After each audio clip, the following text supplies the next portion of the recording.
3, 2, 1.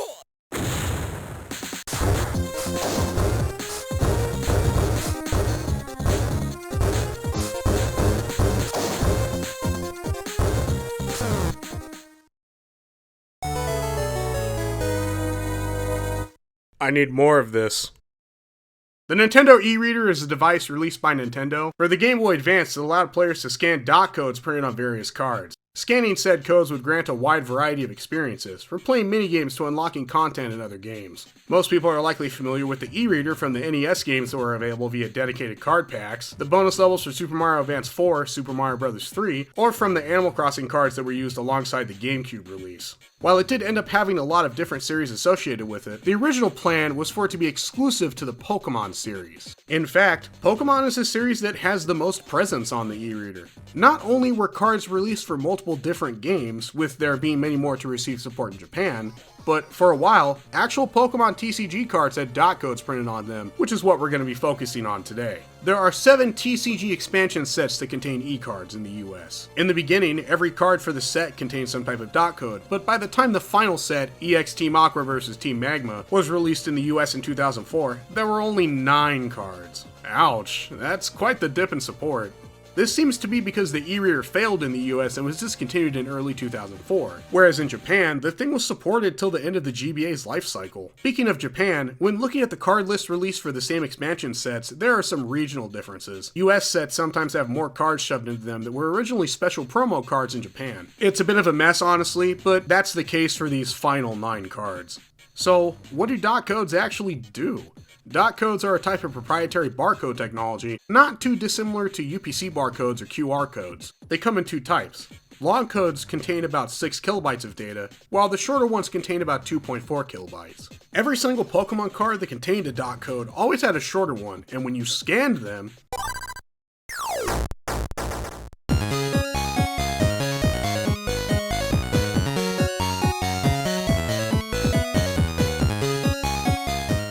okay, this is cool. Look at this presentation, and that music! Even the sound effects for scrolling through it are satisfying. It's just a bunch of text, but it ties it all together nicely. When you scan the cards, you're generally greeted with a few screens. For this one here, it has a Pokédex entry on the Pokémon in question. These are all repurposed from the games, this one here being from Pokémon Crystal. The next screen has advice on how to use the card. Back in the day, you would have to buy a strategy guide to get info like this. I remember I used to have a Yu-Gi-Oh! One that I had bought at school of all places. So I actually went and looked that book up so I could have a visual for it in the video, and unbelievably, the listing for it is still up on Scholastic's site. I think I got this back in like 2004. Crazy how it's still here. Scholastic Book Orders is also how I got my copy of Sonic Riders, but we're getting off topic. Sticking info like this on the card itself is a sweet bonus. You may have noticed that some of these terms are red. When you highlight them with your cursor and press A, you'll access the dictionary with a definition of the term. Again, this is something you would typically need a supplementary rulebook for. There is a slight issue I noticed though. You'll start at the top and scroll the page down, but you may see that at some point your cursor stops going down even though there's more terms to be accessed. If you scroll all the way back up, you can't actually get back to the first term in some cases. This technically makes some terms unreadable with specific cards, which devalues this feature a bit. Feels like such an odd oversight. When I first ran into this, I actually thought something was wrong with my controller. The last screen says, this side dot code contains data for, I don't know, which is referring to the long dot code this card has. Not every e-card has one of these, so let's take a look and see what's on this one.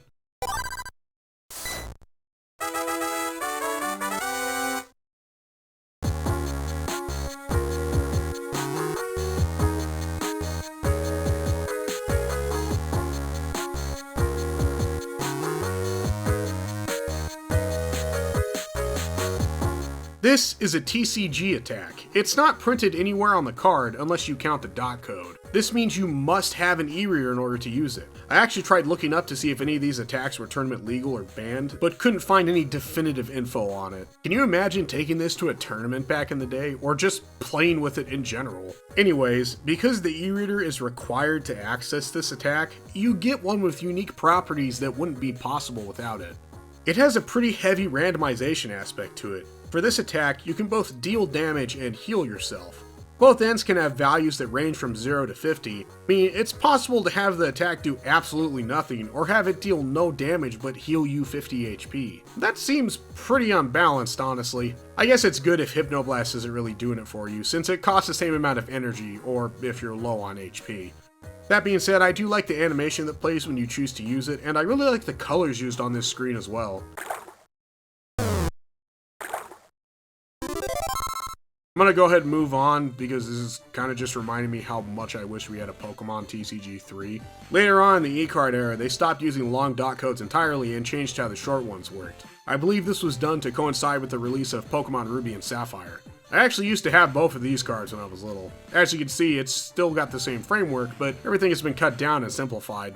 The main screen just has basic info on the Pokemon, as well as its area listed for Ruby and Sapphire. It even specifies if it's a version exclusive too. Remember, this is back before the internet had become fully mainstream, so I can actually see something like this being pretty useful, if you didn't buy a strategy guide anyways. Pressing A gives you evolution info, which I believe is unchanged from the old cards. I bring this up because, yeah, this is pretty flawed. Combuskin evolves into Blaziken, huh? Well, what about Torchic? How do I evolve them? It does the same thing with Lotad as well. I think that's even worse since Lombre evolves into Ludicolo via a Water Stone, rather than leveling up, meaning it's a more obscure method someone may not actually know. Why not include that information? It would make this feature a lot more useful. The cards section now contains a Pokédex entry being pulled for Ruby or Sapphire, and a lone glossary term. Wow, can you tell they were trying to depreciate this feature? It would remain like this until EX Hidden Legends came out, which dropped dot codes entirely. No joke, as a kid, I didn't understand this and desperately bought both of the starter decks from this expansion, hoping for more e-cards. After that, I kinda fell off the Pokemon TCG completely. I remember the last booster pack I bought came years later and it was for EX Holon Phantoms. Anybody else remember that? It was loaded with Pokemon that had unnatural types like this Steel Magikarp. I always thought this idea was super cool, and I like to think it evolved into the regional variations in the mainline titles. The eCard era might be over, but when it first launched, they were very ambitious with it. Yes, they did quite a lot more than what I've shown you already. Let's be real here, you saw the title of this video, you know what this is about. They stuck games on these things. Typically, you needed multiple different cards to play a single game, and you had to have very specific cards for each one.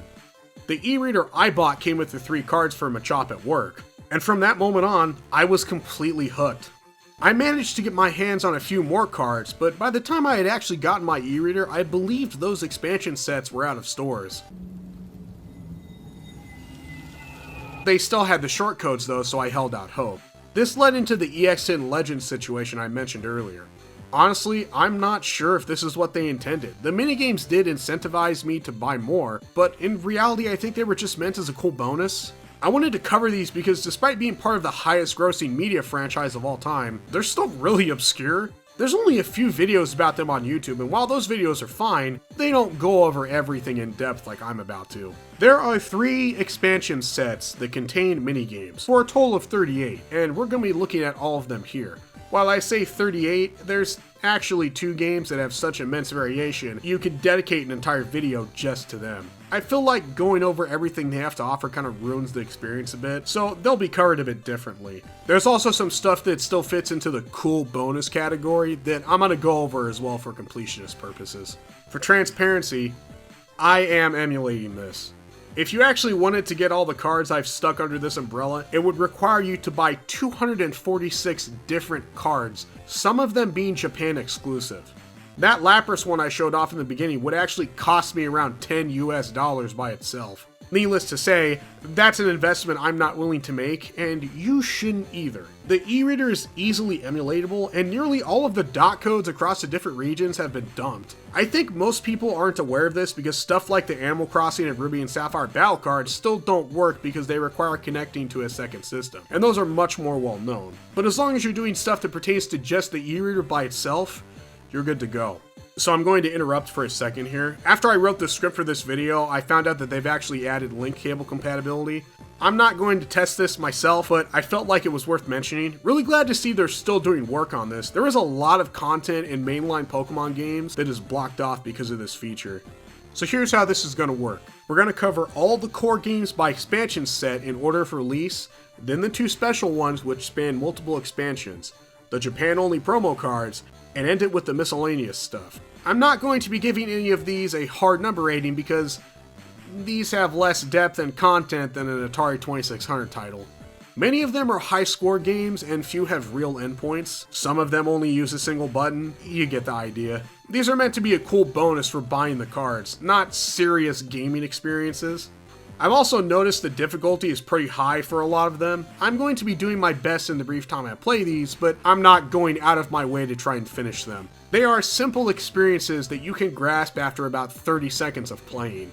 In order to avoid repeating myself, I'm not going to address the graphics, sound design, or music except for in special cases, as I think everything is pretty high quality. For each game, I'm also going to state which cards they use. I hope you're comfortable because this might take a while. Let's get started.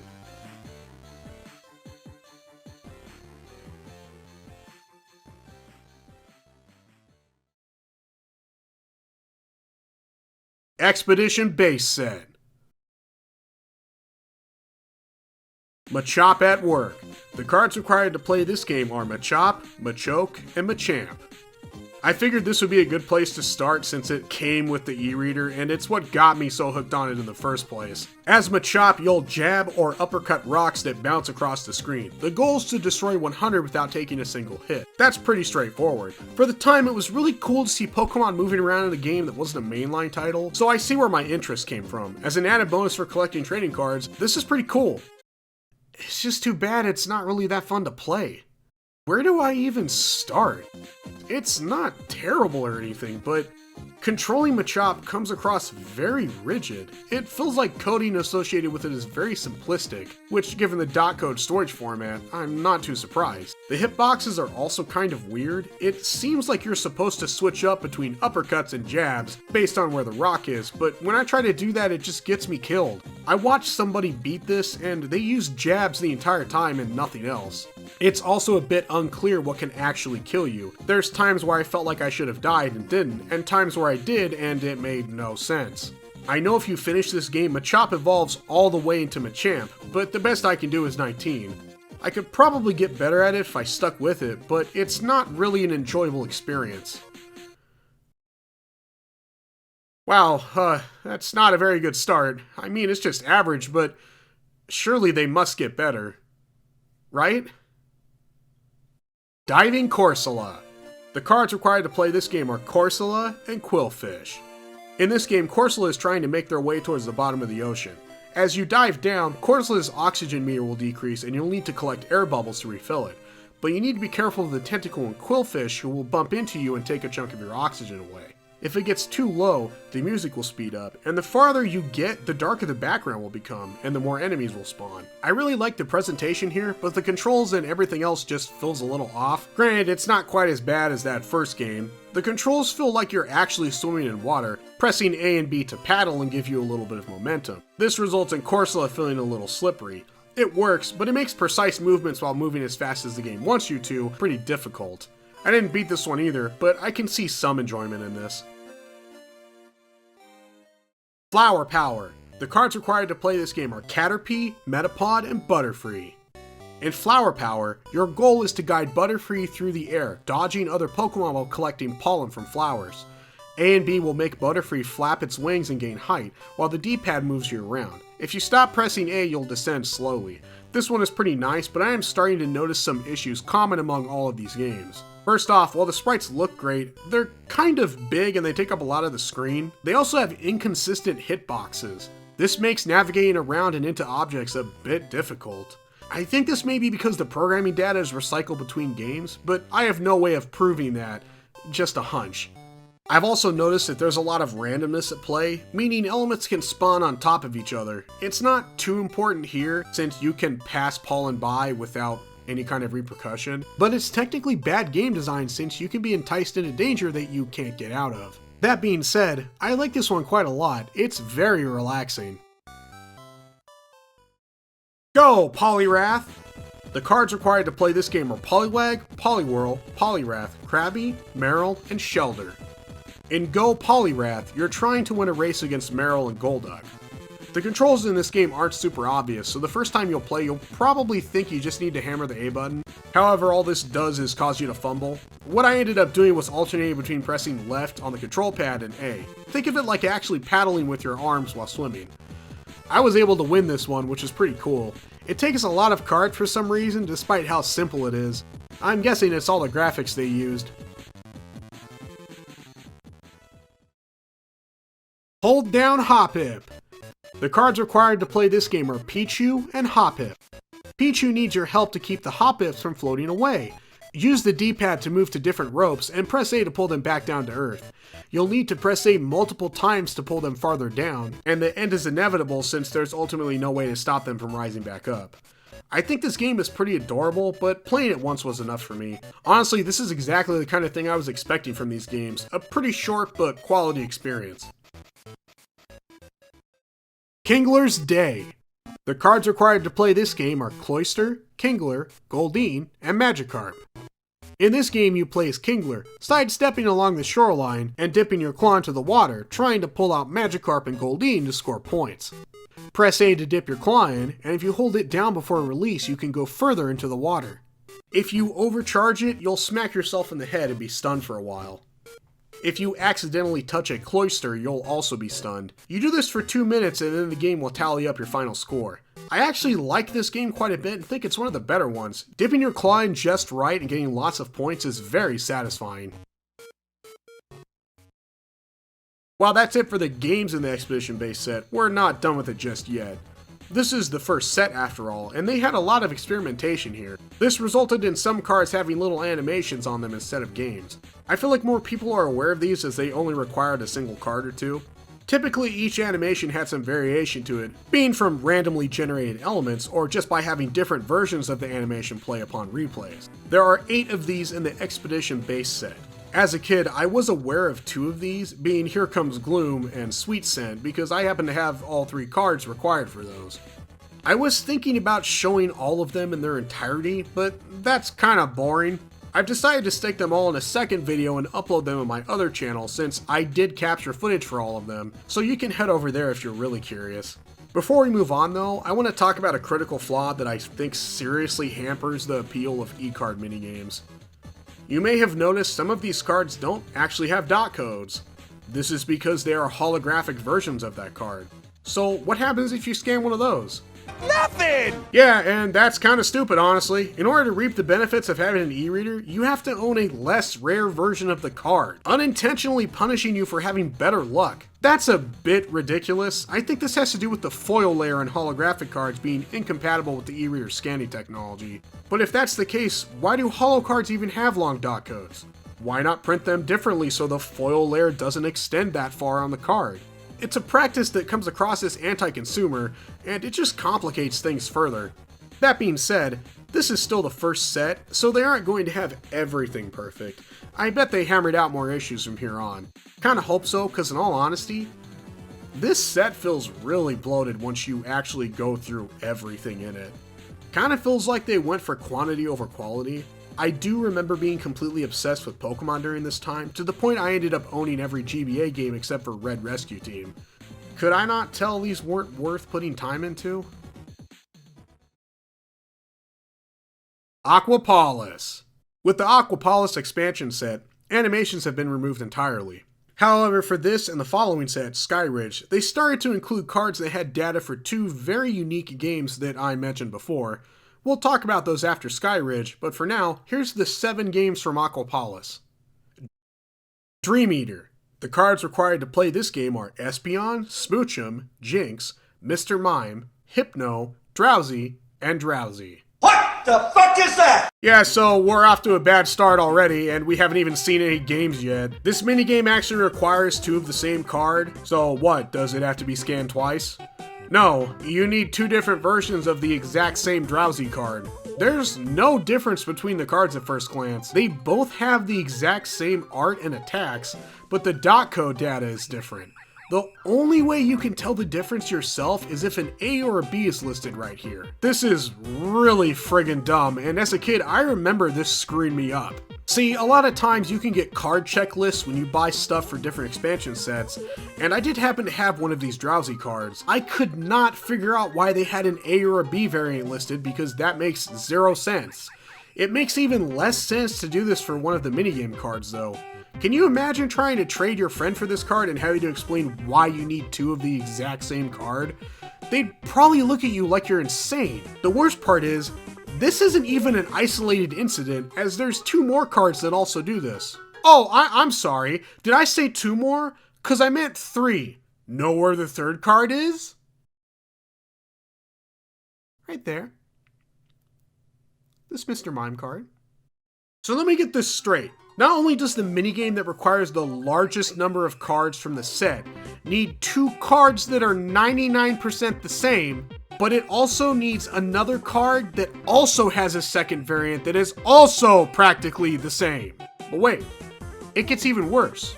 Guess what happens when you scan the wrong variant of this Mr. Mime card?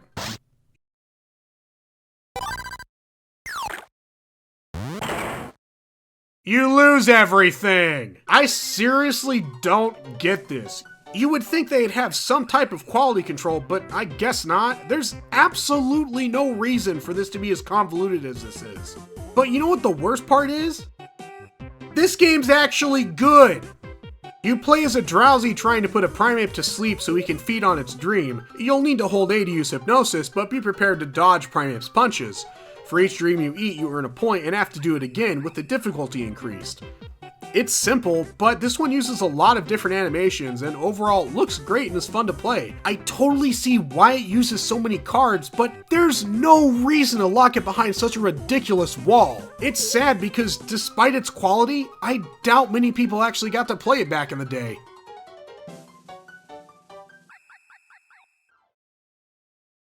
Harvest Time. The cards required to play this game are Ferret, Aipom, Execute, Paris, and Tangela. When I first started doing the research for this video, I tested out one of the games just to make sure everything worked correctly, and this is the one I tried. When I loaded it up again to record footage, I noticed that the e-reader actually saved my original high score. I thought it only did this for the application you could actually save to the e-reader's internal memory, but apparently it works for all of them, at least it does for these Pokemon cards.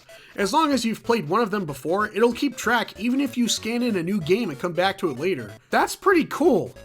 Anyways, in Harvest Time you place an Aipom trying to catch as much fruit as possible while avoiding the occasional falling Sunkern.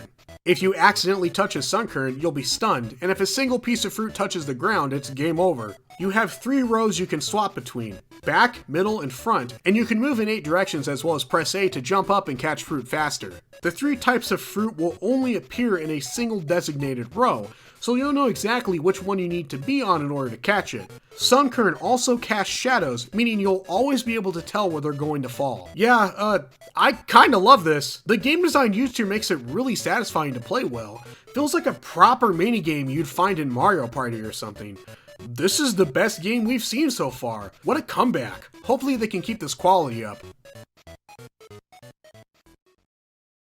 Jumping Doduo.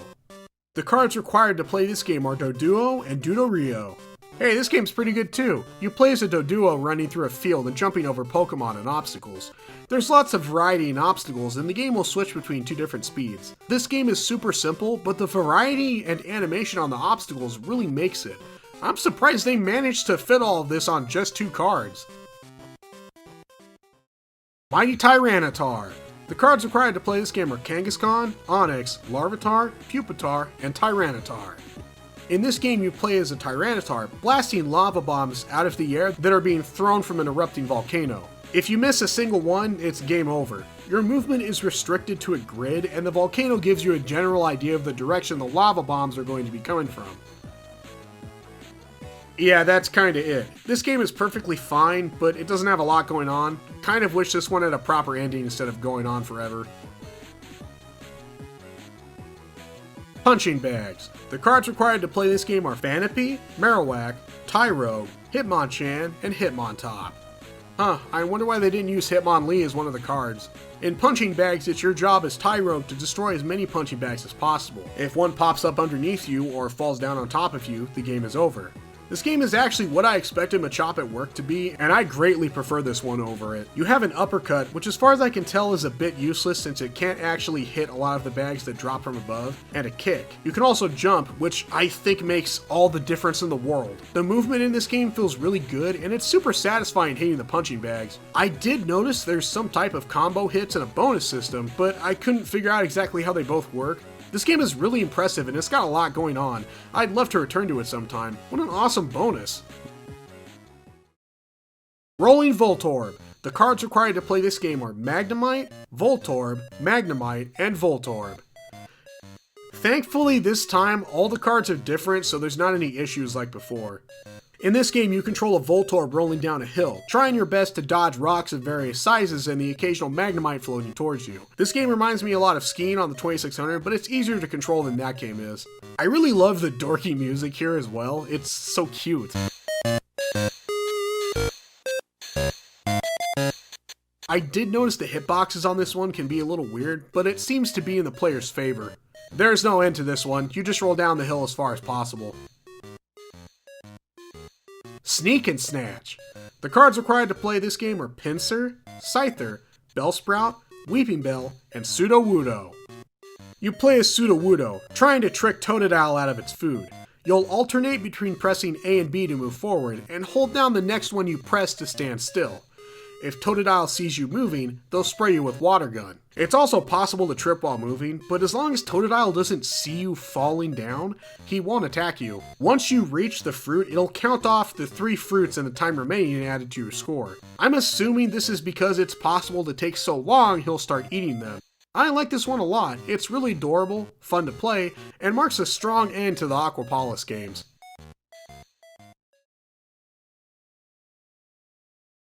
Skyridge. Skyridge was the final major expansion of the eCard era, and the last one that contained games. After this, we would still get 4 expansions in the US that had dot codes, but they were only of the short variety. Skyridge is set up the same way as Aquapolis, so let's go ahead and dive in. Berry Tree. The cards required to play this game are Nidoqueen, Gligar, Growlithe, and Ursaring. In this game, you'll control Ursaring in the background shaking berries out of the tree.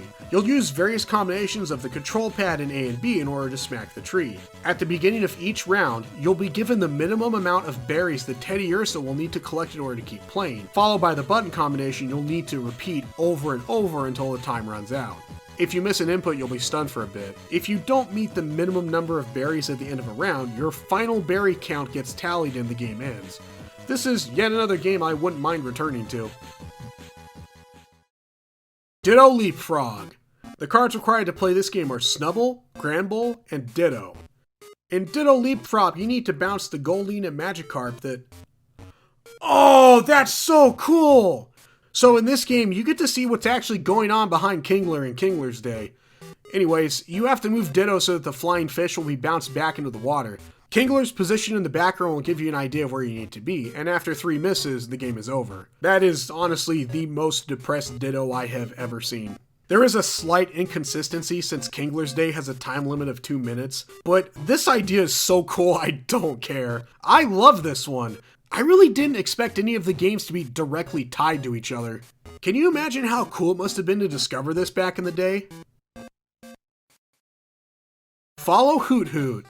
The cards required to play this game are Weedle, Venonat, Sunflora, and Hoot Hoot. Follow Hoot Hoot has the same controls and a similar premise to Berry Tree, except you're just memorizing the pattern and repeating it a single time. Honestly, now that I think about it, this is basically just Simon. So this Hoot Hoot with the bow tie is pretty adorable.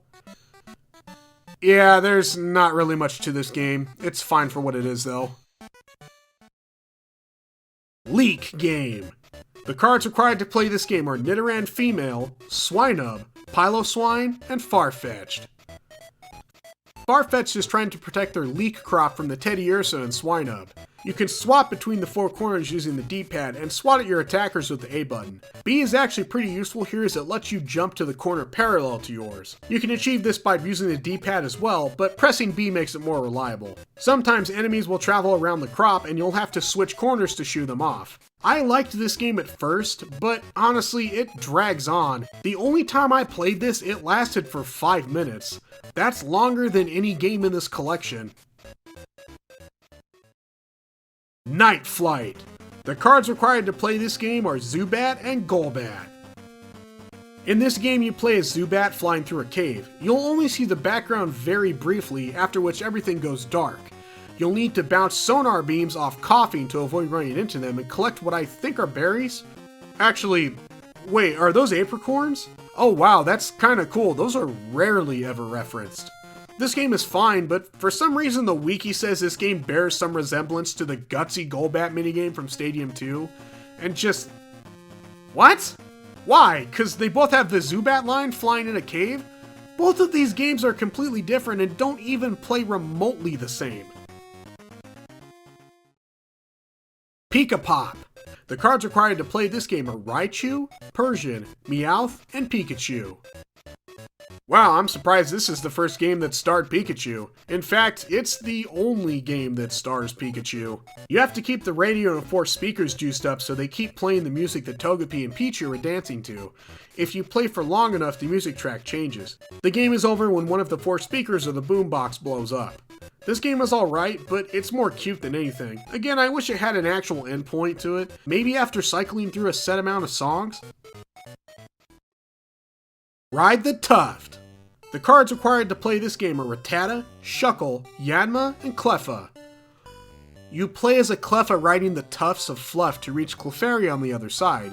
You'll need to jump from tuft to make any height, as you'll slowly drift towards the ground anytime you're holding on to one.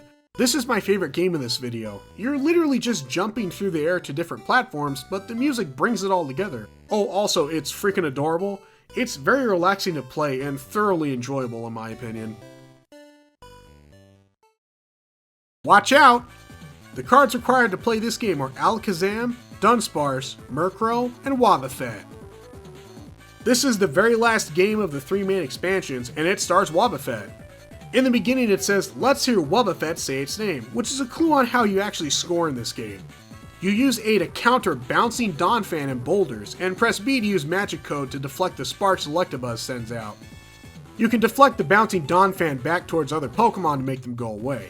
You may have noticed that Wobbuffet only says its name when you use counter, which is how you increase your score, not by properly dealing with the enemies.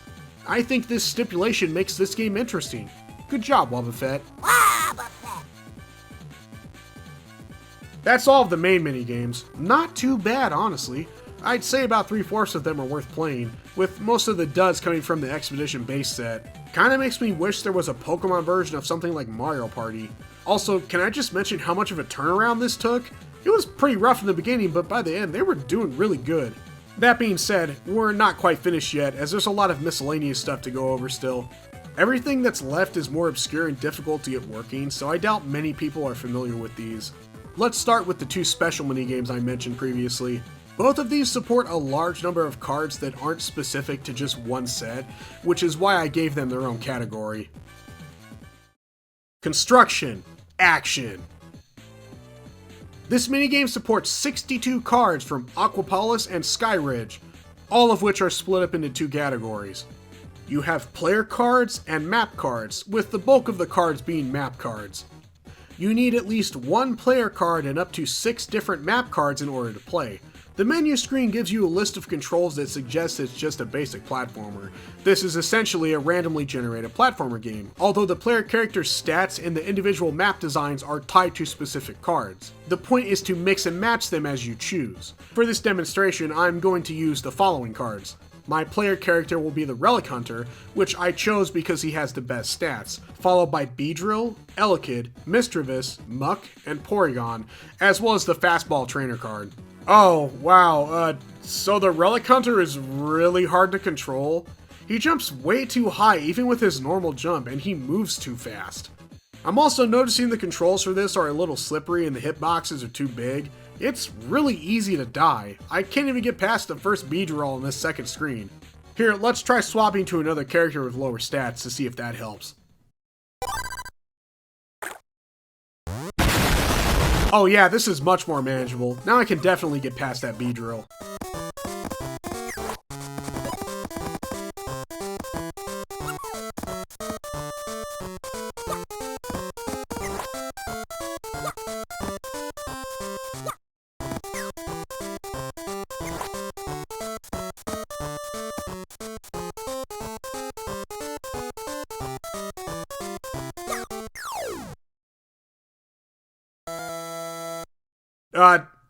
How am I supposed to do this?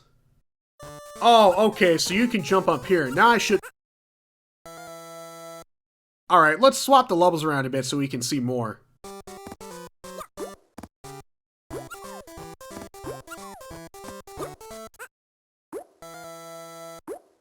Yeah, forget this. I know there's a ton of maps and different characters, but it seems like the game design is flawed at its core.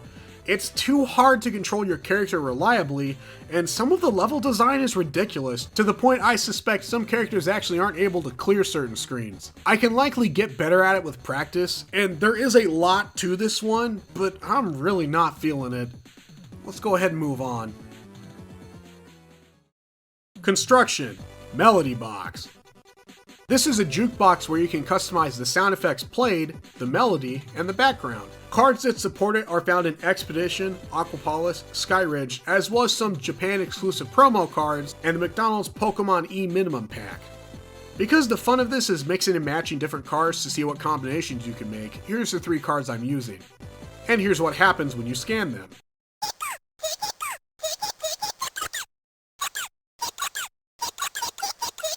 Does this sound familiar?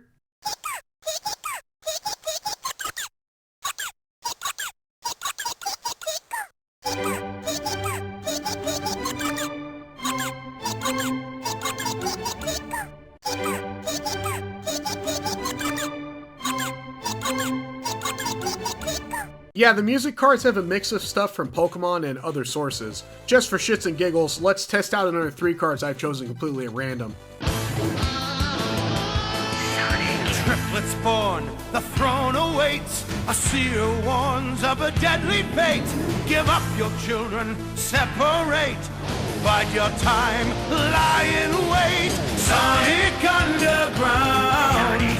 You know, I think the worst part of this song selection is that the Pokemon Center theme, which I think is pretty iconic for the series, was available on 2 separate cards that were only available in Japan. Why? We had a Pokemon Center in New York that gave out other cards. Why didn't we also get this? Speaking of things we didn't get, Japanese promo cards. So just to clarify, not all of these are Japan exclusive. We did get 3 out of the 18 in the US, thus 2 of the games. However, to make it easier on myself, I just played and captured footage with the Japanese versions, which means I also got to use the Japanese e-reader, also known as the card e-reader. Well, to be more specific, the card e-reader plus.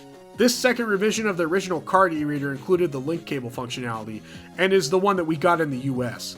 The Japanese version functions a little differently, despite both of them being the exact same hardware. So with the US e-reader, when you're scanning a set of cards for a game, it gives you a list of the cards you need, and in order to scan the next one, you have to press A first to initialize it. However, with the card e-reader plus, you can just keep scanning over and over again without stopping. This makes it much less clunky than using the US model. I wonder why they changed it. I know regional differences are nothing new, but why make the US version effectively worse?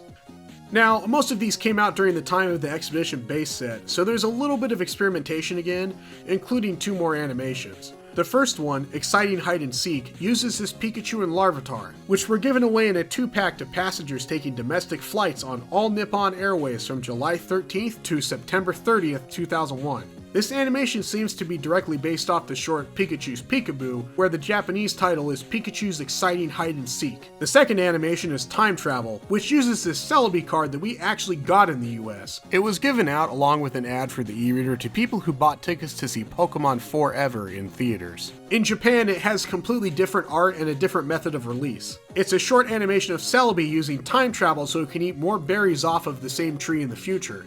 Both of these have a little more to them, but I'm going to include them in the video I post on my second channel with the other animations. Now that that's out of the way, let's get on with the games, of which there's 5. Fire Hoops. The cards required to play this game are Ho-Oh and Rapidash. This is the only one of the 5 games we got in the US. Both of these cards were given out at the Pokémon Center in New York City, as well as in the November issue of Nintendo Power in 2002. I didn't mention it earlier, but this game uses the same exact assets from the Make a Dash animation. The goal here is to jump through 100 hoops, and I'm just going to tell you right now, it's not going to happen. The hitboxes on the hoops make no sense, and I keep failing when I feel like I shouldn't. Didn't spend a lot of time with this one. Imakuni's Ball. The card required to play this game is Shiny Imakuni. Oh man, do I finally get to talk about this man? So Imakuni was featured in a lot of the promotion for the TCG in Japan, but he's honestly a lot more than that. He himself is depicted on a number of cards, as well as doing the art for multiple, performing some of the music for the Pokemon anime, and also played a small part in designing the first 2 Pokemon Ranger games. Most people in the US likely know him as that one weird guy that will give you a bunch of booster packs if you defeat him in the Pokemon trading card game for Game Boy. I'm honestly not too surprised he had something for the e-reader. This particular card was sent to people who registered to the Pokemon fan club for a limited time in January 2002. The game is just a remake of Nintendo's Ball Game & Watch, but with Imakuni. And it's just as hard as real juggling is, honestly. I think this is kind of cool because originally they had plans to release a set of Game & Watch games for the e-reader, but only Manhole ended up being released, which came with the e-reader. I guess this means there's technically 2 Game & Watch games on the e-reader. Wooper's Juggling Game. The cards required to play this game are Chinchou, Mareep, Totodile, and Marill. These cards were obtainable via the McDonald's Pokemon E Minimum Pack. You know, I think this is the first game where the player Pokemon isn't one of the cards you have to scan. Wooper is trying its best to juggle Totodile and Poliwag in the air using Water Gun. You won't gain points by just keeping them in the air, instead you get points based on how close to the ground they were before you fire them back up. Eventually, Psyduck will join in and you'll have to balance all 3. There's not a lot to this game, but Wooper is a total cutie and I really like that part of it. Big Fruit Strategy. The cards required to play this game are Misty's Politoed, Misty's Corsola, and Ross's Wailmer.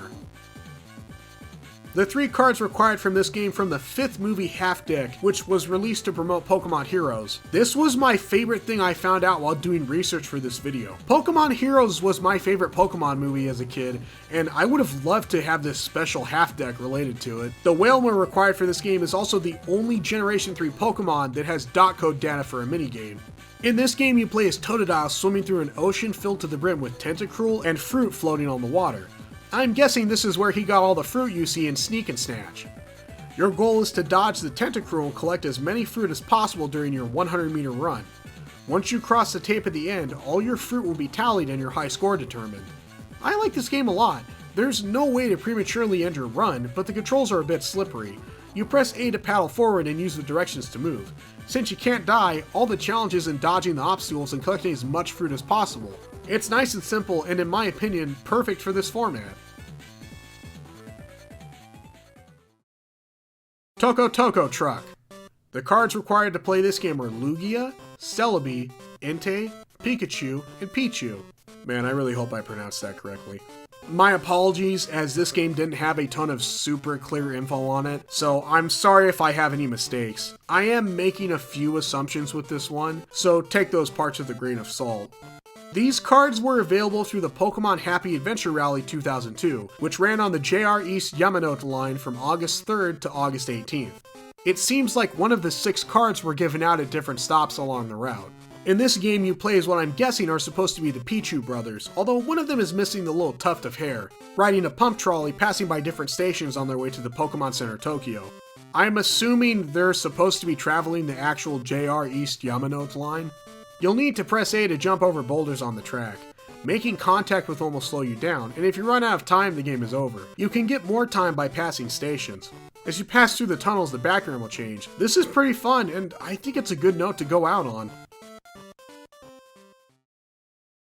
We're almost done, but for the sake of completeness, we have one final thing to look at. Some of the eCards contain data for little applications that are pretty self-explanatory, so let's go through them quickly. The Chansey card contained a coin toss application. Bill's Maintenance contained another coin toss application that works a little bit differently. Professor Elm's training method gives you a timer that you can use to give your duels a time limit. Professor Oak's research has another duel timer that functions like a chess clock. Each person presses L or R when their turn ends, and it keeps track of how long they take. And Haunter, Teddiursa, and this Japan-only Pikachu give you an image of the respective Pokemon that you can move around the screen and interact with using the A button. And that's finally it. I've gone through every single thing from the eCard era. You know, I make Rose-Tinted videos as a way to satisfy a lot of my curiosities from when I was younger. This is a topic I had always wanted to cover, but back when I was super into emulation when I was in high school, I thought emulating the e-reader was a pipe dream. I seriously never thought I'd get to look at these, and it's crazy to think how far things have come in the last 10 years. Now we're at a point where everybody can enjoy them. So, what do I think of all this? I love it. Yeah, I think the eCard stuff is really cool. I don't think it's an incentive to keep buying cards, more so just a cool bonus for buying them. In a way, it kind of gave you more value for your money, despite some of the mistakes that are associated with it. It feels like a reward for being a good customer. Kind of like going to a local business and getting a stamp on a card for each purchase from there, with you eventually being able to cash it in for something special. But sadly, just like those, I don't think too many people took advantage of these. I'm really glad I was able to make this video. It personally makes me happy, and I hope it answers a lot of questions for others. I'm sorry I didn't have a lot of physical stuff to show off in this video. My e-reader and all the cards I had with it are long gone. I had it up until about 4 years ago, where I traded it in a pawn shop for this copy of Golden Sun Dark Dawn. I did buy a booster pack for Sword and Shield just so I had something, but honestly it was kind of a dumb purchase. I'm not really sure what I was thinking. Regardless, I hope you guys enjoyed this one. I'd appreciate it if you'd subscribe, like, and comment. You know, the usual. I do have other Pokemon stuff I want to talk about in the future. Mainly stuff from Gen 3, but, you know, there is one really big one I want to do. Maybe someday. I gotta find the other half of you first.